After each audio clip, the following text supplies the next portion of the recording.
Conscious Collaboration brings together entrepreneurs, change makers, and thought leaders. We aim to highlight the people that embody the idea of aligned mind, body, and business.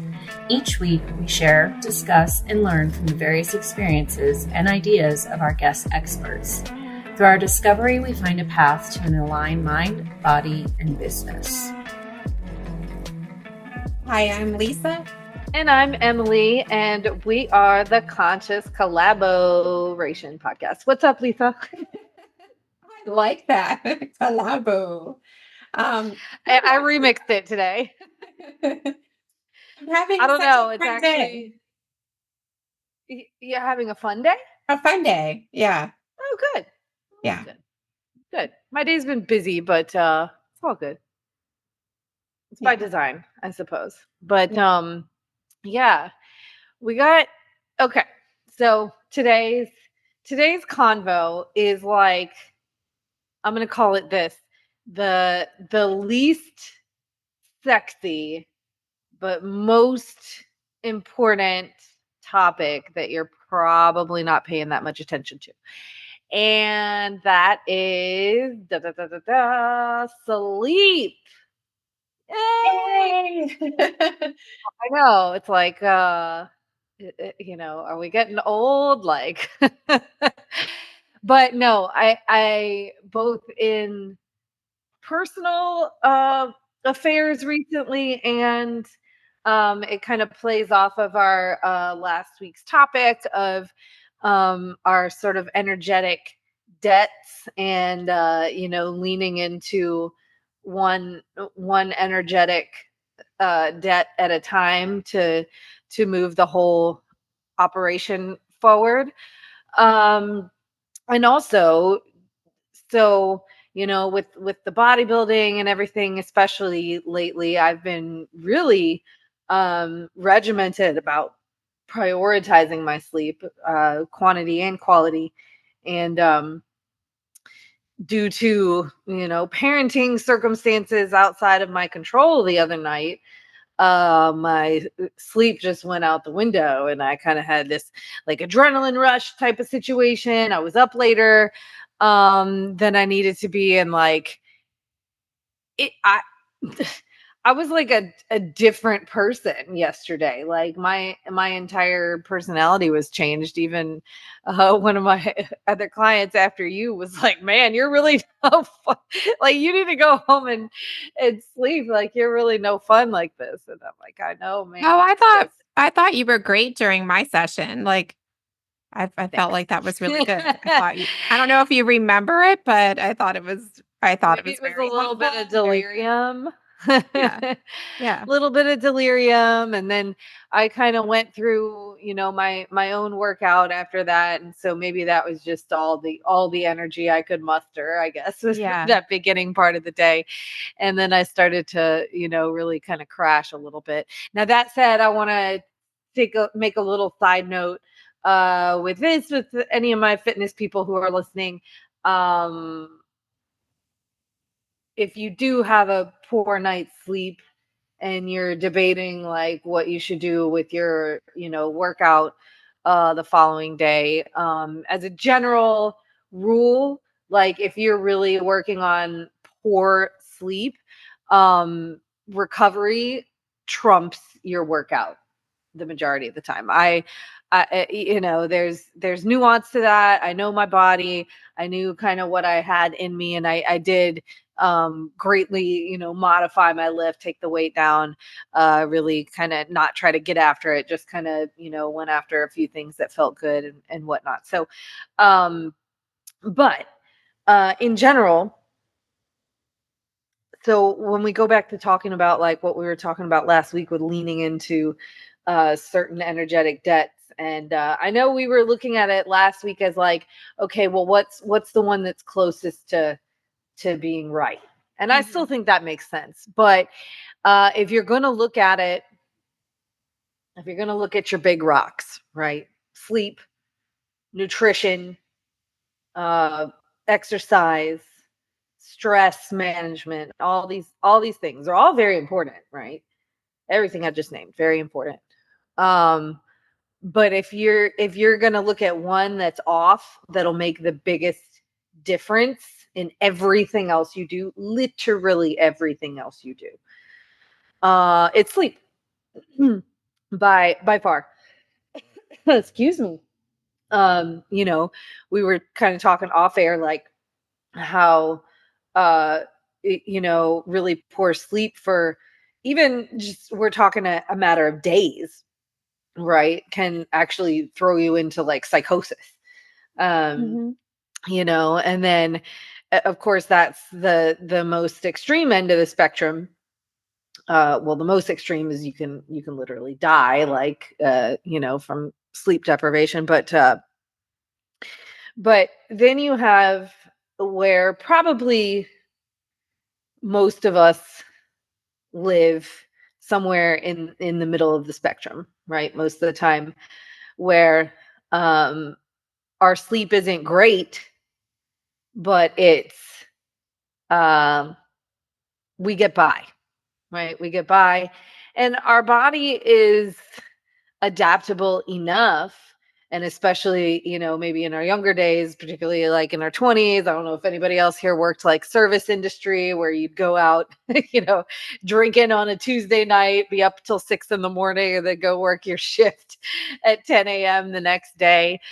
That kind of thing. And our body can adapt and sort of function and get by for sometimes a long period of time. But we don't realize how you know, the destruction that it's actually causing, um you know, during that time. And then so me having been on the worst end of the spectrum, I would say, for most of my adult life, you know, yes, with the partying at certain phases, but then also just you know, even once I was kind of over the partying, like just being a person who was naturally inclined to be up a little later. I worked night shift for several years, I mean, right? how I worked. about when you had Olivia too? I mean, the first thing Oh when you yeah. talk Oh, about new sleep, moms. Yeah, yeah, like I yeah. New told the moms. kids, I was like, I sleep so great right now because I'm so grateful that I'm able to sleep stretches. I Mhm. 100% take advantage of that. There's no problems falling asleep when you live through raising children and newborns and waking up every 2 hours for years. Yeah, that's Um, some of the worst of it. there was a special type of transcendence, and I know there's, for moms and dads. I That's a mean, because nice way to put it. dads, the dads I'm have to wake up transcending. too.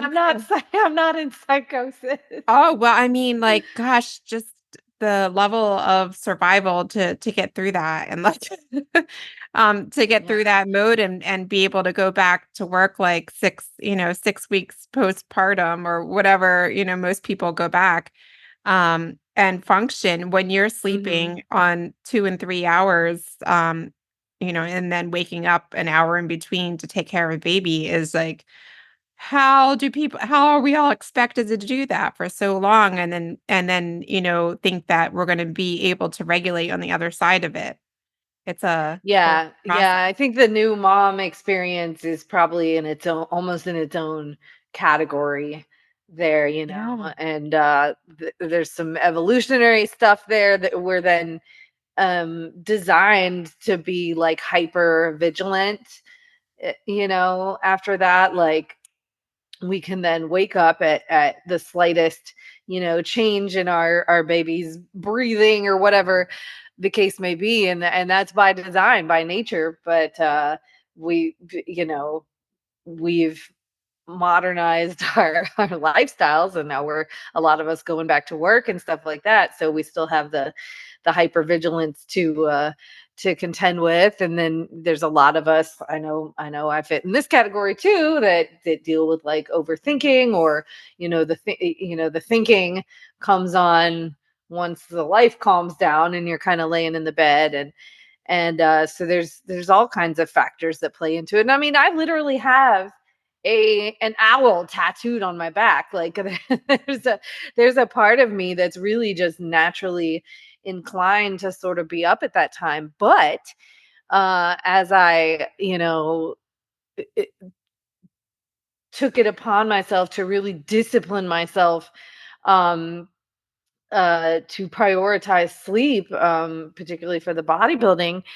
I mean, now that I've felt what good sleep feels like, and I started that process before then. I would say as soon as I got the red light, and started messing with the cold therapy and stuff, and I'll come back to that in a minute. But I kind of started the process of improving my sleep. Um, and now that it's been really regular and good, um, and pretty decent quality, uh, just missing that one night. And it wasn't even like I was up all night. You know what I mean? Like my time was only thrown off by like an hour and a half. But like I said, I had that kind of adrenaline rush, and so it was hard to fall asleep and whatnot. But I mean, I just felt so shitty yesterday.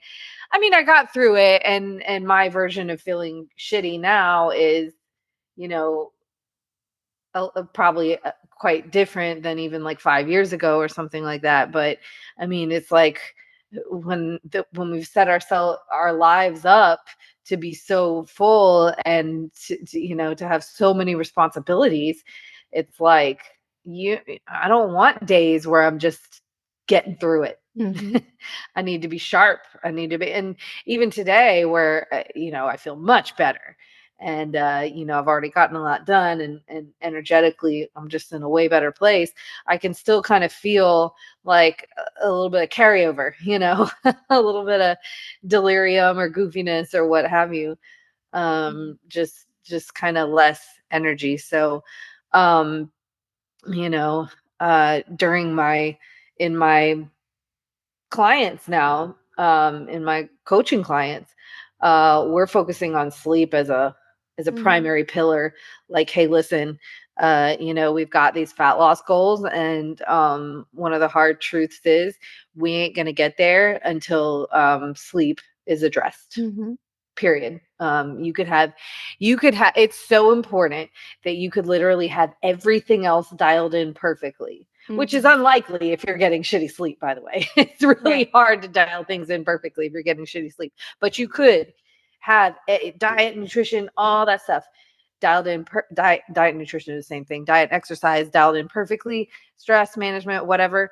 If your sleep is off, then it's still going to be that much harder to reach your goals. You might notice more belly fat, and like I said, it's going to be hard to dial those other things in.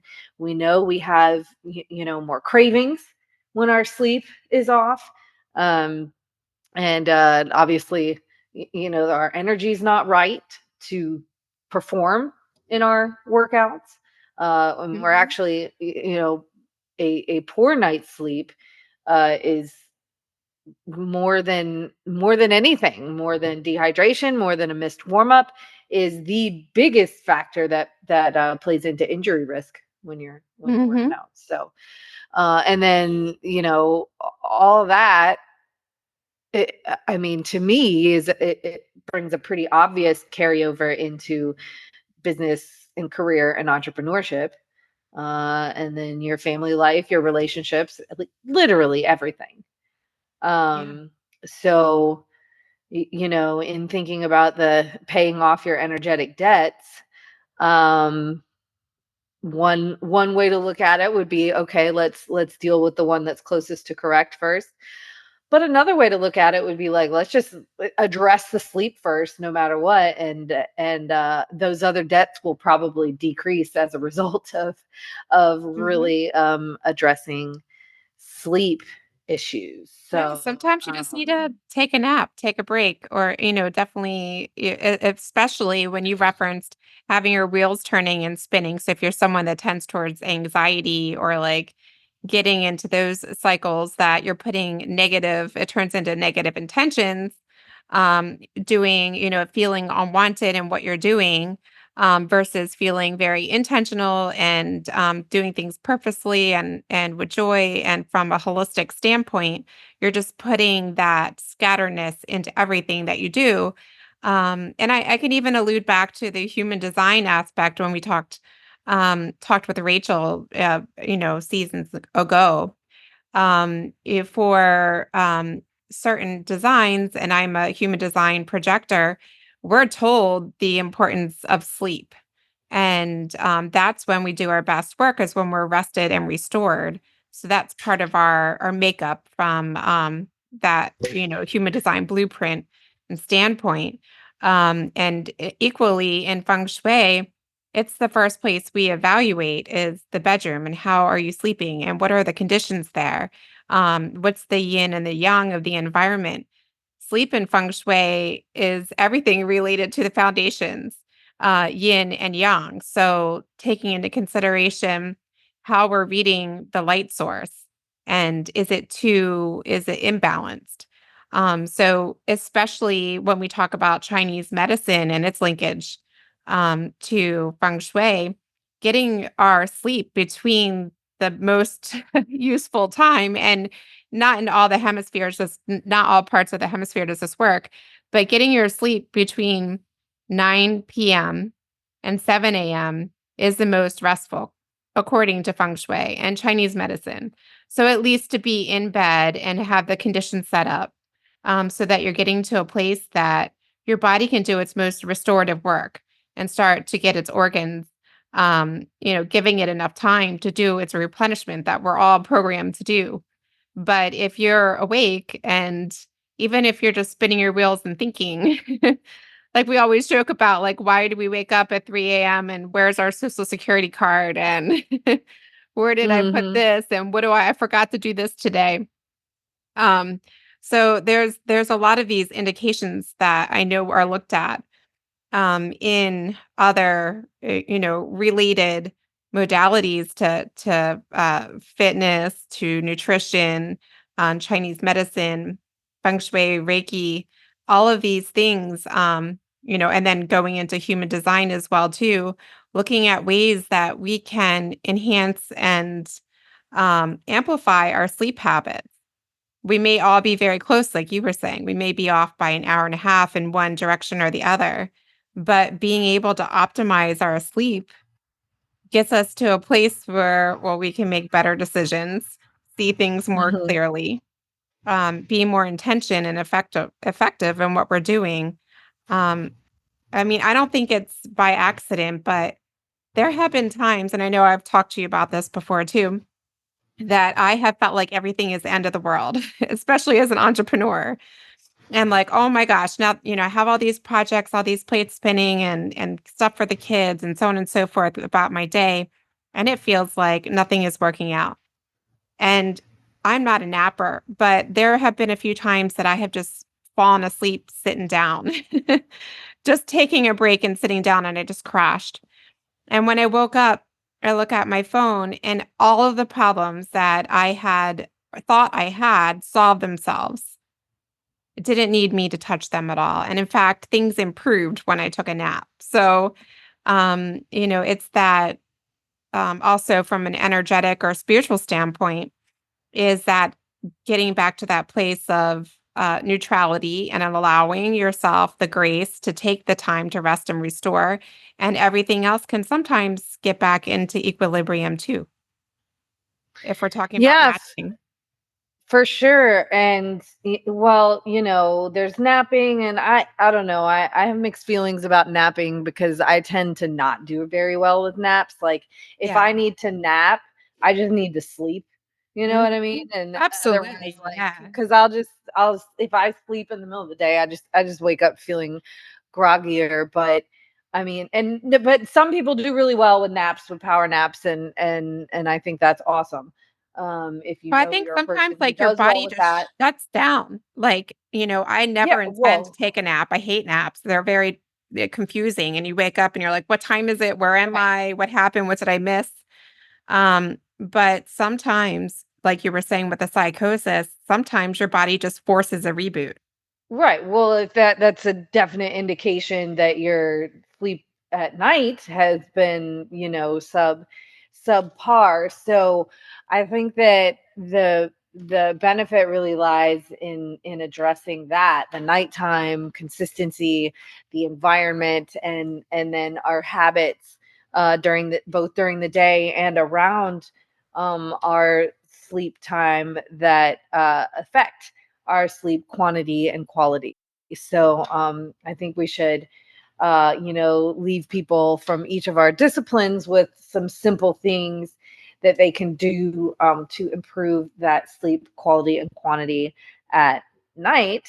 Um, Ideally. So I know you already kind of started, obviously sleep environment, from a both from a feng shui and just in general perspective are super important. So how does that look practically from a feng shui perspective? Are there some simple things that we could all go home and do tonight to our environment to Yeah, I improve mean, our like sleep? just, and I always advise people when you're looking and evaluating your space, take a picture of it and then look at it in your phone or in your computer because it takes away the emotion and you can see things that might not, you just might be blind to it because you're so Mhm. used to the environment. But feng shui is more than just what it looks like, but also what it feels like too. So, is your just look for indications of where there's things that are stuck, stagnant, or imbalanced.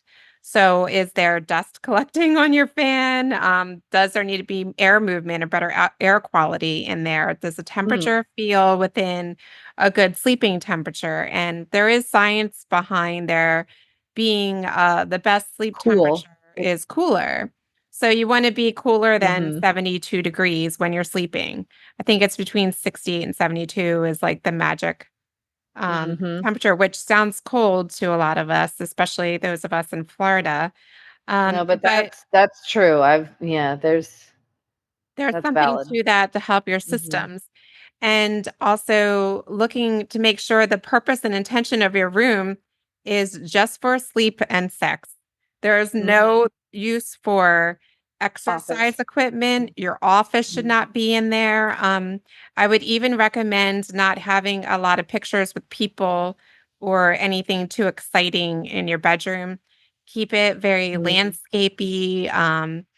Symbolic, some nice, more neutral yin calming elements to your space. So, whatever, I'm not going to be very strict about colors, but I wouldn't want anything too punchy or too vibrant or too yang in a bedroom.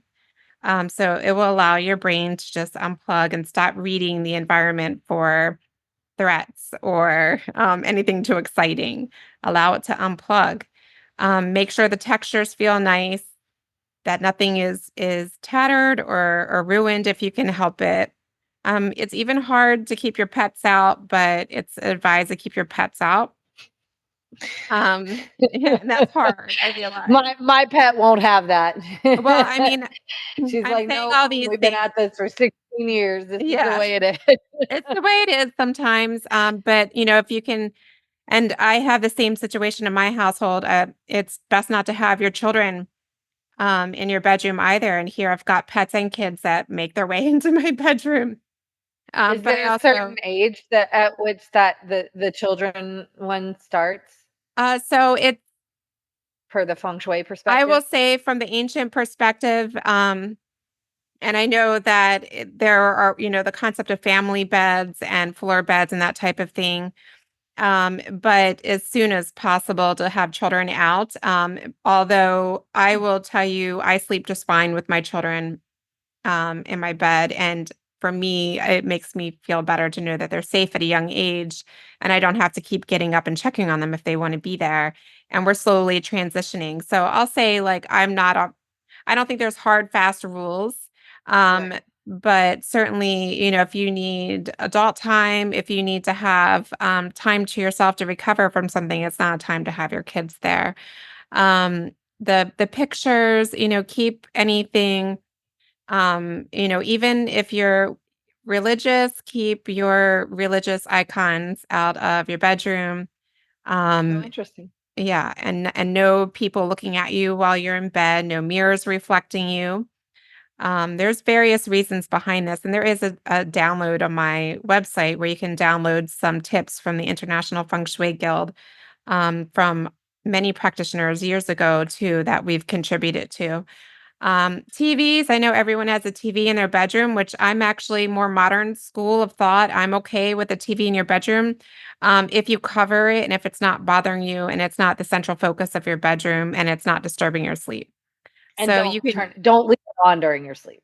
right. Yeah. You don't want to leave it on with like the Don't sketchy leave it. things that come on, because that will program in your brain Yeah, it's in some way. But completely not the part of the nervous system. that's not what you wanna do, yeah, but, you could, you cover it with a tapestry when you go to bed or just have it so it's not directly facing or reflecting you to get that mirror effect, but, always have some strong backing to where you're sleeping. I do not subscribe to sleeping in certain directions, based on astrology. I don't do that, but I do refer back to form school feng shui, which you want to have protection to the back and either side. So tables to either side, strong headboard to the back. And if you don't have one, you can energetically create the feeling of a headboard behind you. I But hung the plants because my bed's kind of in yeah, that corner. Mhm. yeah, plants, I nothing that's grounded gonna, with like the plants. no Mhm. plants that are gonna, like, touch your face while you're sleeping, though. No, they're high. They're high. Um, but yes, you can energetically solve the issue where you don't have that, but those things generally, and being able to see the entrance in which people may be coming into your room gives you having that is called the power position, and it gives you immediately a sense of power, safety, security, and protection, so that your brain won't be thinking about fulfilling those primal needs to keep watch. So Protect. it will Mhm. just, Mhm. unplug. Bonus points for having a chest at the foot of your bed or a footboard or something at the bottom, to further secure you and to protect you, by your feet. And, I would say, like, that's all, and most of this you can find on the internet, and on the tip sheet, but, that's the basic and the foundation. You can usually feel huge improvements from just those, tips. To elevate it, you could start playing around with what's the first thing you see when you wake up, what's the thing that you see when you go to bed, how what's on the floor beneath your feet, and how does that feel? Does it feel dirty or does it feel lush and expensive, or what link towards feeling luxurious and taken care of? You can build upon that, but I would say the foundations are making sure you have the power position, a very intentional, purposeful use of your room, and some sort of boundaries in place when you're living with pet occupants and children, so that you can make sure you can go to sleep and feel like you don't have to worry about protecting yourself and you can just let your body do its thing. Um, yeah. And I would also say a lot of rooms I go into, people use heavy room darkening curtains. I'm not a fan of those. They collect a lot of dust. And I also think that there's a lot of healing properties to natural light and from the moon and from the sun. Caveat would be if you had like a neon light outside your room that was flashing and you're in the city, or car lights that keep passing by your window, keeping you up. But there's benefits to having sheer as you can have curtains, to give you the privacy, but to allow that light to come through To and it wake will with help the you. natural light. Yeah, Mhm. it will improve your circadian rhythm, and it helps kids. A lot of people are like, "I need the blackout curtains for my kids."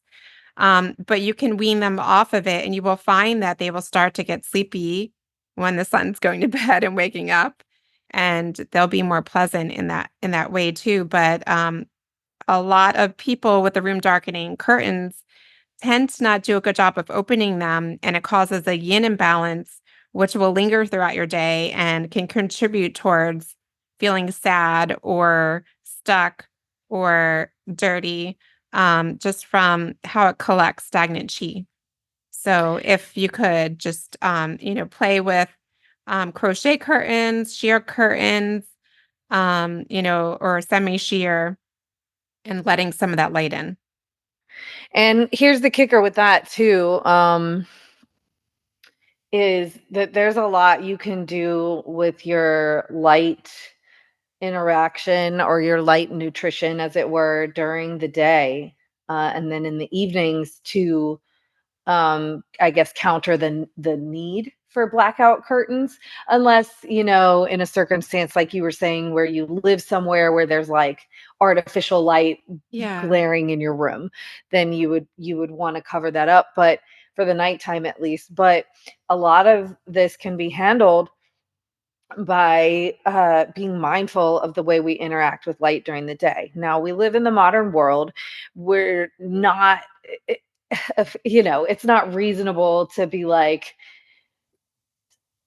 avoid artificial light at all costs. No, we can't do that. But, um, going back to, I know I've brought these up on this show before, the daily non-negotiables, of breathing, grounding, and getting 10 to 20 minutes of natural sunlight every day, ideally in that early, part of the day, um, will do wonders for setting your natural circadian rhythm. That, in combination with in the evening, right, like, so one of the habits that I always start to layer in with my clients now, and we start in 15-minute increments because it's challenging. Yeah. But so we'll start with devices off 15 minutes before bed, increase it to 30, and then ideally up to 60 at some point, where we stop interacting with our devices 60 minutes before bed. And because, with our psychology, we like to replace habits with other habits, to support that by replacing it with some sort of relaxing activity that's going to activate your parasympathetic nervous system, right? Your rest and digest nervous system. So that could be any number of things, from reading to journaling to meditation, maybe some gentle yoga or stretching, just simple deep breathing or breath work, any of those things, maybe some sleepy time tea, um, any of those kind of calming activities, to tell your nervous system that, okay, it's time to wind it down now, and to, in the evenings, start to decrease the artificial light that's around. Maybe utilize some salt lamps. If you're, you could go either way on these. I don't think everybody should focus super on the biohacking stuff necessarily, but I've found some value in like blue blocker glasses, and they make some now that aren't the colored lenses. So, if that bothers you, those exist. But there is one tool, one sort of external tool. Now, granted, like anything else, you're going to get 95% of your bases covered if you pay attention to the stuff that doesn't cost anything, to your immediate sleep environment, to your interaction with light during the day and during the evening, and your relaxing activities, all those things. But there is one tool that I have found to be immensely helpful in my sleep journey, as we'll call it, and that is my red light. I use it every single night. I sit in front of it. That's the last thing I do before I go to bed. That is my relaxing activity before I go to bed. Sometimes I'll pop on like some sleep frequencies for a few minutes on YouTube or whatever, Spotify. Or maybe a little short meditation, but sitting with my head and my face right in front of that red light for 10 minutes before bed every night, and I'll do some like sleepy time tea. I mean, I'm telling you, more often than not, unless I got something really crazy going on, I'm falling asleep as soon as my head hits a pillow. And it's not because, like, oh God, I'm exhausted and like just my body's toast. It's because it genuinely puts me in a state where it's, easier to fall asleep. And for sure, my clients who have ended up going the red light route, they all have really great things to say about what it does for their sleep. So, definitely if that's something you're interested in, to once you've covered all the basics, all the foundations, your environment, you've got some good habits going, um, definitely check out myatapa.com, myatapa. They've got some great information on the website, and some great red light devices to look at as well. By the way, we have a discount code for that. It's collab 15, COLLAB 15. So if that's something that's on your radar, definitely check that out. I I call it my healthcare hot sauce because I put that shit on everything. But definitely, as far as sleep and relaxation, it's been a game changer for me. And it helps. Part of what it's doing is helping to counter the excess artificial light exposure, hmm because we can't avoid it. It's Right. impossible. hmm But we can minimize it. We can do things to minimize it. And we've got a couple of cool devices now that can mitigate the effects that we do get. Exactly. Right. Yeah. I hmm love it. Yeah. Any other sleep golden nuggets you can think I of? just love sleep. I've always been a fan of it. Yeah, yeah.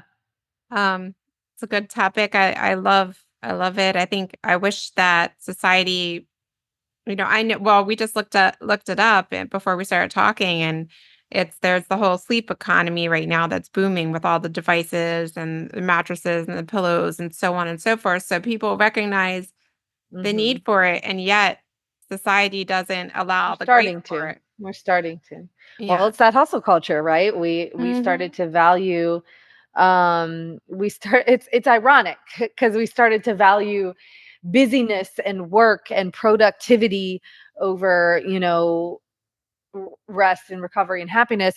But the irony is, if you don't prioritize your sleep, yeah, you may have a window of time where you're like, oh, I'm getting so much shit done, I'm so productive. But at the end of the day, you are going to be less effective and less productive when you are Mhm. not prioritizing your sleep. Period. Point blank. You can rationalize it all you want. I spent decades rationalizing. I was team no sleep, all Yeah. that shit. Sleep when I die, blah blah blah. It's bullshit.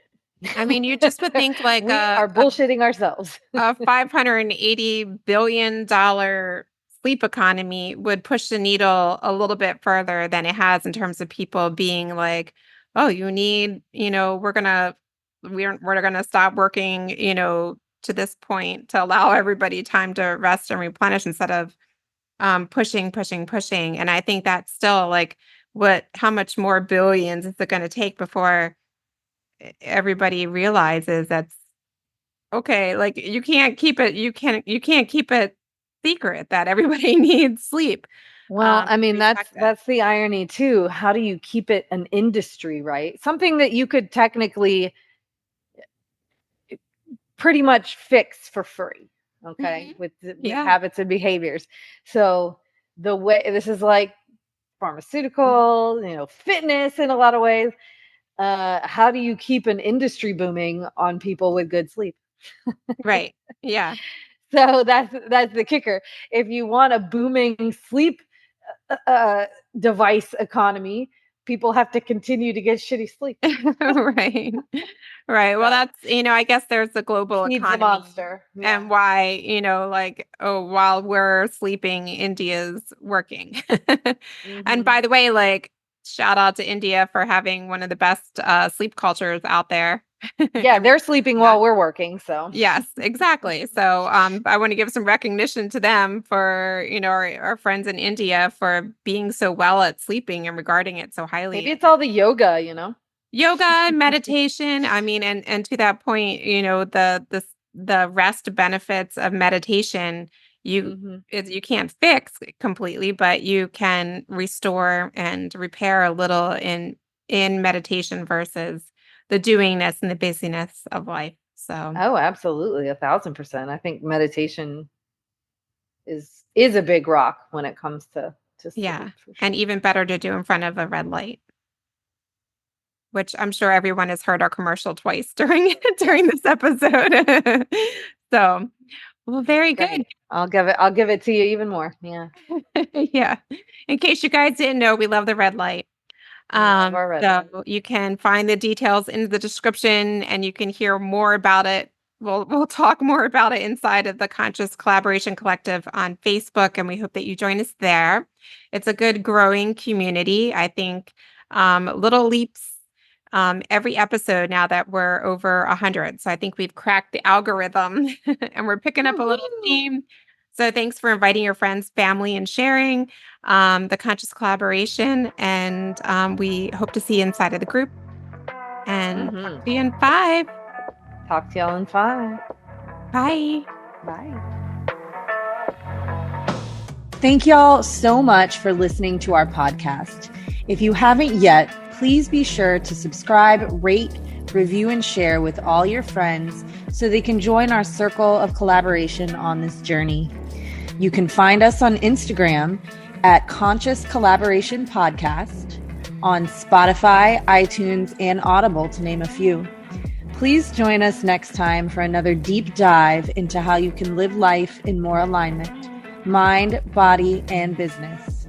Send us your questions and comments in our DMs or email us at consciouscollaborationpodcast@gmail.com. See you in 5 minutes.